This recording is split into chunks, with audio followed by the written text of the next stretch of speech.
मंडला जिले के Kanha tiger reserve के बफर जोन से एक बार फिर बाघ के हमले की घटना सामने आई है। मालखेड़ी गांव में बाघ ने ग्रामीण पर हमला कर उसे गंभीर रूप से घायल कर दिया। एक सप्ताह के भीतर बाघ के हमले की यह तीसरी घटना सामने आई है। मालखेड़ी गांव निवासी 40 वर्षीय राजकुमार परते पर उस समय बाघ ने हमला कर दिया जब वह गांव के समीप था।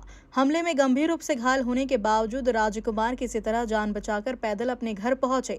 परिजन और ग्रामीण उन्हें तत्काल बेहर अस्पताल लेकर पहुंचे, जहां उनका उपचार जारी है। ग्रामीणों के मुताबिक इसी दिन सुबह भी बाघ ने 4 अन्य लोगों पर हमला करने की कोशिश की, लेकिन सभी सतर्कता के चलते सुरक्षित बच निकले। लगातार हो रही इन घटनाओं के कारण बफर जोन के गांवों में भय का माहौल बना हुआ है।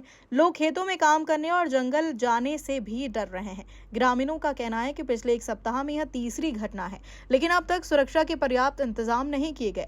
उन्होंने वन विभाग से प्रभावित क्षेत्र में नियमित गश्त, बाघ की निगरानी बढ़ाने और ग्रामीणों की सुरक्षा के लिए तत्काल प्रभावी कदम उठाने की मांग की है। वहीं वन विभाग का कहना है कि बाघ की गतिविधियों पर लगातार नजर रखी जा रही है और पूरे मामले की जांच की जा रही। अधिकारियों का कहना है कि ग्रामीणों को भी सतर्क रहने की सलाह दी गई है। लगातार 1 तारीख से इंसानों पे लगातार टाइगर के द्वारा घटना हो रही है और आज फिर राजकुमार परते के ऊपर शेर के द्वारा हमला किया गया। इससे पहले 2 लोग गर्जन सिंह और अमृत सिंह को शेर ने दौड़ाया। वो जब भाग के गए तो शिवदास और एक व्यक्ति इन पे हमला करने का प्रयास किया। वो भागे तो फिर इसके राजकुमार परते के ऊपर हमला हुआ है। तो इस तरह निरंतर मनुष्य पर हमला कर रहे हैं जंगली जानवर के द्वारा और पालतू पशु पक्षी जैसे गाय, भैंस, बोदा, बकरी, बतख, कुत्ता, इनकी तो कोई गिनती नहीं है। इस तरह से निरंतर उस क्षेत्र में घटना घट रही है। इससे पहले वो क्षेत्र नक्सल प्रभावित था, लेकिन अब वो नक्सल प्रभावित होने के बाद लोग जितनी दहशत में नहीं थे, अब इतने जंगली जानवरों से लोग दहशत में हैं। और वन विभाग द्वारा किसी प्रकार का समुचित लोगों के बचाव के लिए व्यवस्था नहीं कर पा रहे हैं, इसलिए गांव के लोग बहुत भयभीत और आक्रोशित भी हैं वन विभाग के प्रति।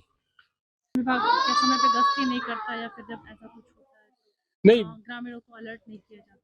वन विभाग के द्वारा गश्ती करते तो हमने देखे नहीं, पर लोग बताते हैं कि सुबह से 4 बजे रोड के किनारे किनारे वन विभाग के कर्मचारी लोग रहते हैं। इसके बाद मूवमेंट के समय उनका पता नहीं रहता। जब मूवमेंट हो जाता है तब फिर उनको जानकारी होती है, तो फिर विभाग सक्रिय होता है। लगातार बाघ के हमले से जो जनता है वो आक्रोशित है, ग्रामीण जो है वो भयभीत भी है। तो इसके लिए क्या आगे कदम उठाएंगे आपकी ऐसी जो घटना है वो ना हो, या जी वन हाँ। विभाग जो अपनी जिम्मेदारी जो है वो ले?